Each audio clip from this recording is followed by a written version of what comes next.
చామల కిరణ్ కుమార్ రెడ్డి ఆయన అంటాడు, ఏం పర్లేదు పాకిస్తాన్లో కూడా మనలాంటి మనుషులే ఉన్నారు అంటున్నాడు ఆయన. చామల కిరణ్ కుమార్ రెడ్డి ఇది యుద్ధం అనేది టెర్రరిస్ట్ ఏదో ఒక సామె ఏదో చెప్పాడండి ఆయన, నాకు అర్థం కాలేదు పాపం, ఆయనకి చెప్పడం చేత కాదు. ఆకీజ్ పాక్ పాకీజ్ ఆక్ అన్నట్టు ఏదో మాట్లాడాడు పిచ్చోళ్ళలాగా. నాకైతే ఆయన ఏం మాట్లాడు అర్థం కాలేదు. చివరికి ఆయన ఏమంటాడు, పాకిస్తాన్లో కూడా మనలాంటి మనుషులే కదా ఉన్నారు అంటాడు. కాబట్టి నా విన్నపం ఏంటంటే భారత ప్రభుత్వానికి, ఈ చామల కిరణ్ కుమార్ రెడ్డి అనే వ్యక్తిని పాకిస్తాన్ పంపండి. అక్కడ కూడా మనలాంటి మనుషులే కదా ఉంటారు, ఈనాడికి పంపించేయండి అన్ని.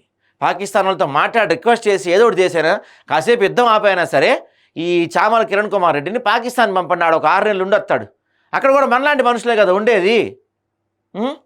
ఏం మాట్లాడతారా మీరు, అసలు ఎందుకు మాట్లాడతారు? మీకు ఒక విషయం తెలుసా, కొన్నిసార్లు ఏదో సామెత ఉంటుంది, సైలెంట్గా ఉన్నంత మంచితనం ఏది లేదంటారు. ఇలాంటి టైంలో మీకు ఏం తెలవనప్పుడు మూసుకొని కూర్చోకుండా ఇట్లాంటి పనికిమాలిన స్టేట్మెంట్లు అన్నీ ఎందుకు ఇస్తుంటారు? తైబా, జైషా ఈ మహమ్మద్, ఈ 2 ఆర్గనైజేషన్స్ కూడా కేవలం ఈ 2 ఆర్గనైజేషన్లు అక్కడ పాకిస్తాన్లో కూడా ఈయనకి చెప్పనీకే వస్తలేదుగా పేరు. లష్కరీ తైబా, లష్కరీ తైబా అంట, ఇంకనే లష్కర్ బోనాలు అనలేదు. జైషా ఈ మహమ్మద్, ఈ 2 నీకన్నా జగన్ బాగా మాట్లాడతాడుగా. జైషే ఇంకానే ఆయన పేరేంటి, అమిత్ షా కొడుకు జైషా అనలేదు నువ్వు. పేరే వాళ్ళకొస్తలేదు కానీ ఆర్గనైజేషన్స్ కూడా కేవలం ఈ 2 ఆర్గనైజేషన్లు అక్కడ పాకిస్తాన్లో కూడా వాస్తవంగా పాకిస్తాన్ ప్రజలు కూడా మన మాదిరిగానే ప్రజలు.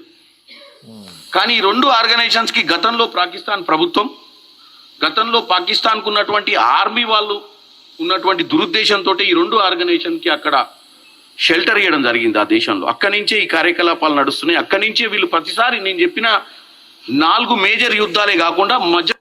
కాబట్టి నా విన్నపం ఏంటంటే, ఈయన ఒక 6 నెలలు పాకిస్తాన్ పంపండి. ఈయన్ని అక్కడ ఉండేసి వస్తాడు పెద్ద మనిషి. ఇక్కడ ఇబ్బందిగా ఉంది ఆయనకి, అక్కడ కూడా మనలాంటి ప్రజలే ఉన్నారు కాబట్టి ఈ పెద్ద మనిషి వెళ్ళి ఒక 6 నెలలు పాకిస్తాన్లో ఉండేసి వస్తాడు. మరి అప్పుడు తెలిసింది దీనికి అక్కడ మనలాంటి మనుషులు ఉన్నారా, ఎలాంటి వాళ్ళు ఉన్నారు అనేది ఈయనకి అక్కడ తెలుస్తుంది. ఈయనకి పంపించండి ఒకసారి పాకిస్తాన్ దయచేసి.